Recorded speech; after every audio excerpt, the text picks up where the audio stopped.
नमस्कार मित्र आणि मैत्रिणींनो, आपण आज या मंत्रामध्ये सर्वात शक्तिशाली असा जागृत मंत्र ऐकणार आहोत. हा आपल्या कुलस्वामिनीचा मंत्र आहे. आपली कोणतीही इच्छा प्राप्त करण्याची या मंत्रामध्ये खूप शक्ती आहे. आपण कुलदेवीचे नियमित मंत्र ऐकल्याने सर्व इच्छा प्राप्त होतात. आपल्या घरामध्ये कोणतेही दोष असतील तर कमी होण्यास मदत होते आणि सकारात्मक शक्तींचा वाढ होतो. यामुळे आपल्यावरती कोणतीही संकटे येत असतील तर कुलदेवी आपल्यावरती घेते आणि आपल्या घरामध्ये सुखशांती नांदते. म्हणून आपण नित्यनेमित हे मंत्र नक्की ऐकायला हवेत. पण आपण हे मंत्र संपूर्ण ऐकले पाहिजेत, कारण 108 वेळा मंत्र ऐकल्याने दैविक ऊर्जा प्राप्त होते. म्हणून आपण हे मंत्र 108 वेळा नक्की ऐकावेत. याचा संपूर्ण फायदा आपल्याला होईल आणि त्याचे फळ प्राप्त होईल. आपण आपले कोणतेही काम करत असताना हे मंत्र आपण फोनवरती चालू ठेवायचं आहे आणि आपले काम केले तरी सुद्धा चालते.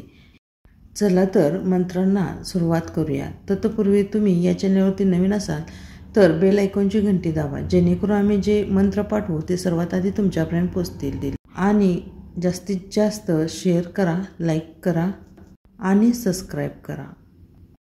ओम श्रीं ह्रीं क्लीं ऐसो. ओम नमो भगवते कुलदेवी रूपिणे स्वाहा. ओम श्रीं ह्रीं क्लीं ऐसो. ओम नमो भगवते कुलदेवी रूपिणे स्वाहा. ओम श्रीं ह्रीं क्लीं ऐसो. ओम नमो भगवते कुलदेवी रूपिणे स्वाहा.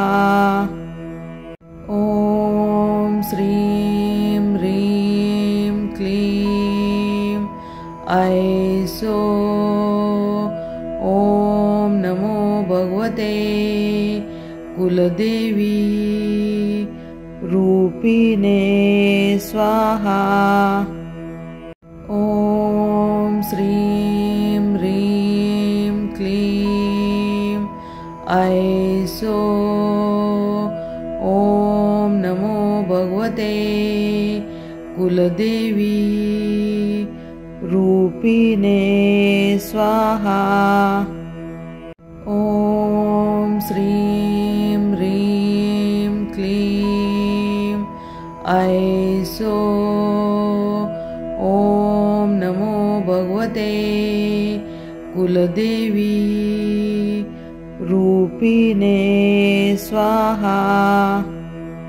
ओम श्रीं ह्रीं क्लीं ऐसो.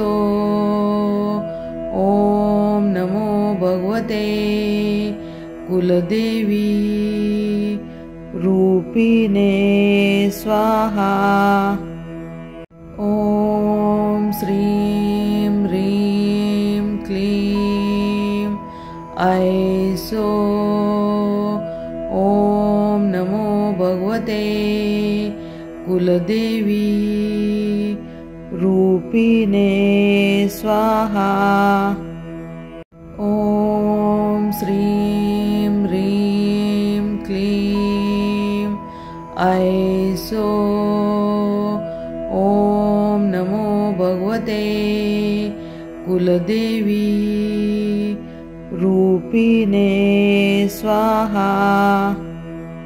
ओम श्रीं ह्रीं क्लीं ऐसो. ओम नमो भगवते कुलदेवी रूपिणे स्वाहा. ओम श्रीं ह्रीं क्लीं ऐसो। ॐ नमो भगवते कुलदेवी रूपिणे स्वाहा। ॐ श्रीं ह्रीं क्लीं ऐसो। ॐ नमो भगवते कुलदेवी रूपिणे स्वाहा। ॐ श्रीं ह्रीं क्लीं ऐसो।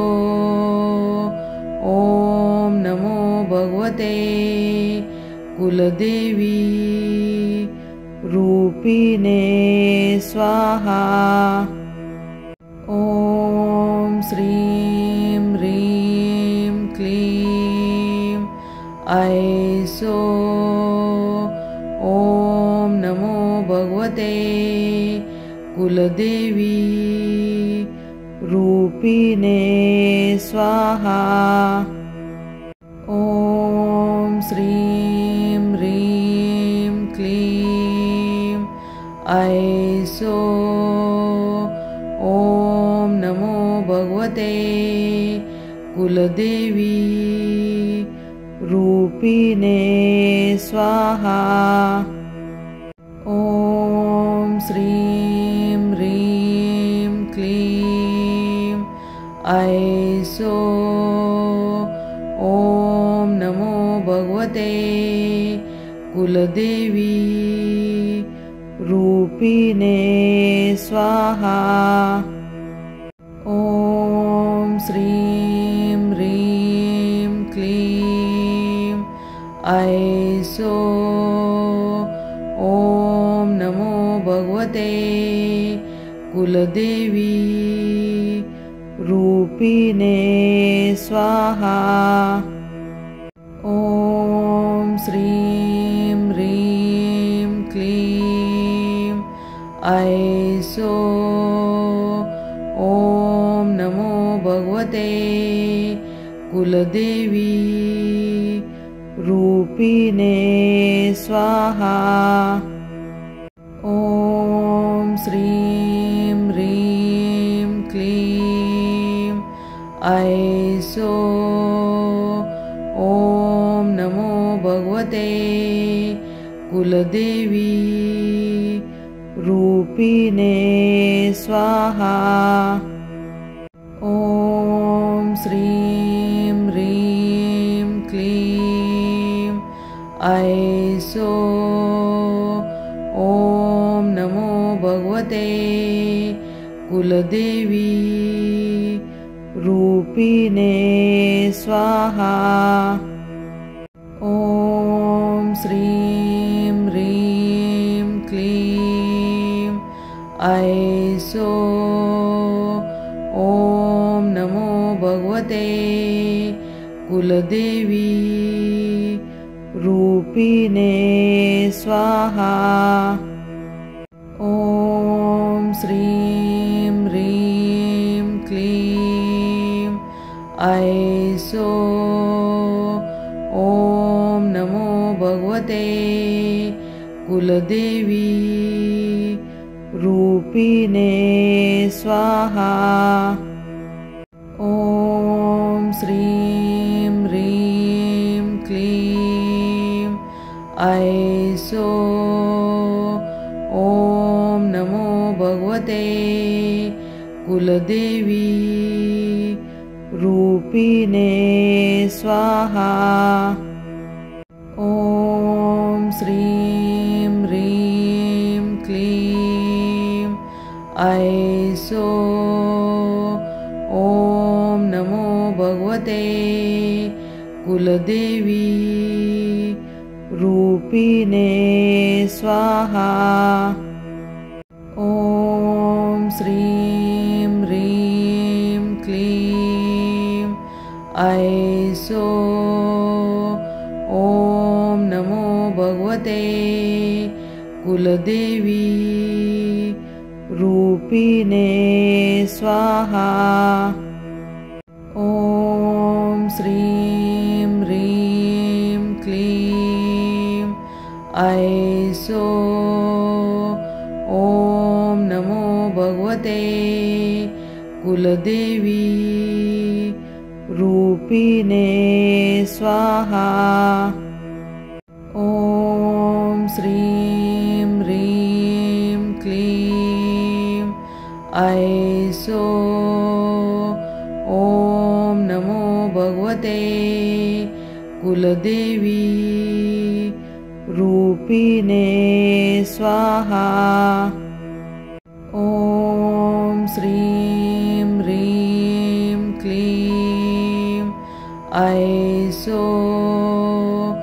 ओम नमो भगवते कुलदेवी रूपिणे स्वाहा। ओम श्रीं ह्रीं क्लीं ऐसो। ओम नमो भगवते कुलदेवी रूपिणे स्वाहा। ओम श्रीं ह्रीं क्लीं ऐसो। ओम नमो भगवते कुलदेवी रूपिणे स्वाहा। ओम श्रीं ह्रीं क्लीं ऐसो। ओम नमो भगवते कुलदेवी रूपिणे स्वाहा। ओम श्रीं ह्रीं क्लीं ऐसो। ओम नमो भगवते कुलदेवी रूपिणे स्वाहा। ओम श्रीं ह्रीं क्लीं ऐसो। ओम नमो भगवते कुलदेवी रूपिणे स्वाहा। ओम श्रीं ह्रीं क्लीं ऐसो। ओम नमो भगवते कुलदेवी रूपिणे स्वाहा। ओम श्रीं ह्रीं क्लीं ऐसो। ओम नमो भगवते कुलदेवी रूपिणे स्वाहा। ओम श्रीं ह्रीं क्लीं ऐसो। ओम नमो भगवते कुलदेवी रूपिणे स्वाहा। ओम श्रीं ह्रीं क्लीं ऐसो। ओम नमो भगवते कुलदेवी रूपिणे स्वाहा। ओम श्रीं ह्रीं क्लीं ऐसो। ओम नमो भगवते कुलदेवी रूपिणे स्वाहा। ओम श्रीं ह्रीं क्लीं ऐसो। ओम नमो भगवते कुलदेवी रूपिणे स्वाहा। ओम श्रीं ह्रीं क्लीं ऐसो। ओम नमो भगवते कुलदेवी रूपिणे स्वाहा। ओम श्रीं ह्रीं ऐसो। ओम नमो भगवते कुलदेवी रूपिणे स्वाहा। ओम श्रीं ह्रीं क्लीं ऐसो। ओम नमो भगवते कुलदेवी रूपिणे स्वाहा। ओम श्रीं ह्रीं क्लीं ऐसो। ओम नमो भगवते कुलदेवी रूपिणे स्वाहा। ओम श्रीं ह्रीं क्लीं ऐसो। ओम नमो भगवते कुलदेवी रूपिणे स्वाहा। ओम श्रीं ह्रीं क्लीं ऐसो। ओम नमो भगवते कुलदेवी रूपिणे स्वाहा। ओम श्रीं ह्रीं क्लीं ऐसो। ओम नमो भगवते कुलदेवी रूपिणे स्वाहा। ओम श्रीं ह्रीं क्लीं ऐसो।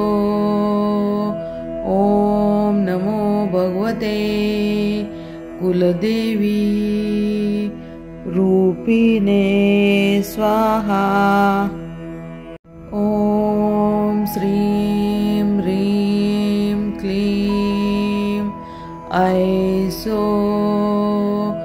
ओम नमो भगवते कुलदेवी रूपिणे स्वाहा। ओम श्रीं ह्रीं क्लीं ऐसो। ओम नमो भगवते कुलदेवी रूपिणे स्वाहा। ओम श्रीं ह्रीं क्लीं ऐसो। ओम नमो भगवते कुलदेवी रूपिणे स्वाहा। ओम श्रीं ह्रीं क्लीं ऐसो। ओम नमो भगवते कुलदेवी रूपिणे स्वाहा। ओम श्रीं ह्रीं क्लीं ऐसो। ओम नमो भगवते कुलदेवी रूपिणे स्वाहा। ओम श्रीं ह्रीं क्लीं ऐसो। ओम नमो भगवते कुलदेवी रूपिणे स्वाहा। ओम श्रीं ह्रीं क्लीं ऐसो। ओम नमो भगवते कुलदेवी रूपिणे स्वाहा। ओम श्रीं ह्रीं क्लीं ऐसो। ओम नमो भगवते कुलदेवी रूपिणे स्वाहा। ओम श्रीं ह्रीं ऐसो। ॐ नमो भगवते कुलदेवी रूपिणे स्वाहा। ॐ श्रीं ह्रीं क्लीं ऐसो। ॐ नमो भगवते कुलदेवी रूपिणे स्वाहा। ॐ श्रीं ह्रीं क्लीं ऐसो। ॐ नमो भगवते कुलदेवी रूपिणे स्वाहा। ॐ श्रीं ह्रीं क्लीं ऐसो। ॐ नमो भगवते कुलदेवी रूपिणे स्वाहा। ॐ श्रीं ह्रीं क्लीं ऐसो। ॐ नमो भगवते कुलदेवी रूपिणे स्वाहा। ॐ श्रीं ह्रीं क्लीं ऐसो। ॐ नमो भगवते कुलदेवी रूपिणे स्वाहा। ॐ श्रीं ह्रीं क्लीं ऐसो। ॐ नमो भगवते कुलदेवी रूपिणे स्वाहा। ॐ श्रीं ह्रीं क्लीं ऐसो। ॐ नमो भगवते कुलदेवी रूपिणे स्वाहा।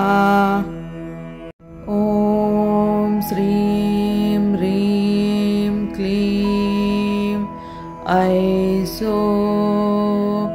ॐ नमो भगवते कुलदेवी रूपिणे स्वाहा। ॐ श्रीं ह्रीं क्लीं ऐसो। ॐ नमो भगवते कुलदेवी रूपिणे स्वाहा। ॐ श्रीं ह्रीं क्लीं ऐसो। ॐ नमो भगवते कुलदेवी रूपिणे स्वाहा। ॐ श्रीं ह्रीं क्लीं ऐसो। ॐ नमो भगवते कुलदेवी रूपिणे स्वाहा। ॐ श्रीं ह्रीं क्लीं ऐसो।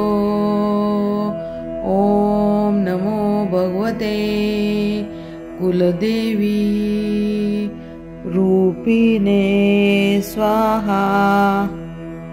ॐ श्रीं ह्रीं क्लीं ऐसो। ॐ नमो भगवते कुलदेवी रूपिणे स्वाहा। ॐ श्रीं ह्रीं क्लीं ऐसो। ॐ नमो भगवते कुलदेवी रूपिणे स्वाहा। ॐ श्रीं ह्रीं ऐसो। ॐ नमो भगवते कुलदेवी रूपिणे स्वाहा। ॐ श्रीं ह्रीं क्लीं ऐसो। ॐ नमो भगवते कुलदेवी रूपिणे स्वाहा। ॐ श्रीं ह्रीं क्लीं ऐसो। ॐ नमो भगवते कुलदेवी रूपिणे स्वाहा। ॐ श्रीं ह्रीं क्लीं ऐसो। ॐ नमो भगवते कुलदेवी रूपिणे स्वाहा। ॐ श्रीं ह्रीं क्लीं ऐसो। ॐ नमो भगवते कुलदेवी रूपिणे स्वाहा। ॐ श्रीं ह्रीं क्लीं ऐसो। ॐ नमो भगवते कुलदेवी रूपिणे स्वाहा। ॐ श्रीं ह्रीं क्लीं ऐसो। ॐ नमो भगवते कुलदेवी रूपिणे स्वाहा। ॐ श्रीं ह्रीं क्लीं ऐसो। ॐ नमो भगवते कुलदेवी रूपिणे स्वाहा।